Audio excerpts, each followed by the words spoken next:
The two of them walked to the back of the hut, and Hunter was met with the sight of a beautiful courtyard that was filled with an abundance of plants. In the middle of the yard was a giant tree with multicolored bark, and the top of the tree was filled with giant colorful flowers. Tatiana stopped a few feet from the tree, reached into the pockets of her skirt, and pulled out a diamond skull key. She knelt down and stuck the key into the ground. She turned the key clockwise and the ground started to shift like a slide puzzle. The earth disappeared to reveal a long set of stairs. Tatiana looked at Hunter and said, "That will be 5 gold pieces, my good man." Hunter nodded his head. He reached into his pocket and handed her the 1 golden orb. Tatiana looked at the orb, her eyes wide. She nodded with a smile on her face. "This will do, enjoy your stay." Tatiana pocketed the orb into the breast pocket of her blouse and walked back toward the hut.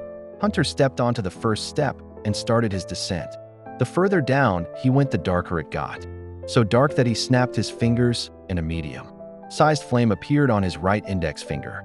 The fire illuminated the dirt tunnel he stood in. Right in front of him was a giant oak door that had swirls carved onto the surface. The swirls surround 3 giant red, green, and black gemstones, and the door had a steel handle. Hunter walked to the door and pulled it open to reveal a modest, windowless room. In the middle of the room was a bearskin mat and a half-lit candle. Hunter flicked his wrist to extinguish the flame. He walked over to the mat and yawned once more before he laid down and went to sleep. He awoke a few hours later, not in the underground room, but in a white void. He rubbed his eyes sleepily, but was shocked to find that the steel armbands were no longer on his wrists. He stood up and looked around the emptiness. What the heck is going on here? He thought.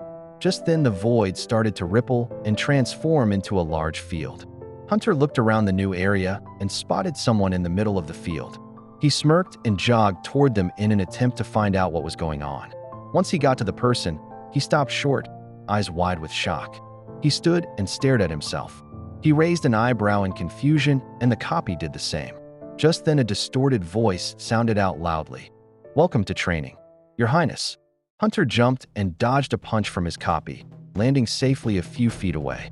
"Your Highness, look, I am not royalty. I'm a simple hunter here on a stroll."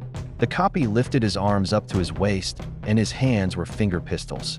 Hunter stared at the display, confused until the copy shot out a jet of water from his fingertips. Hunter cartwheeled out of the way, but some of the water got through his clothes. Hunter placed his hand on his right side and winced. He looked at the copy with a tiny smirk.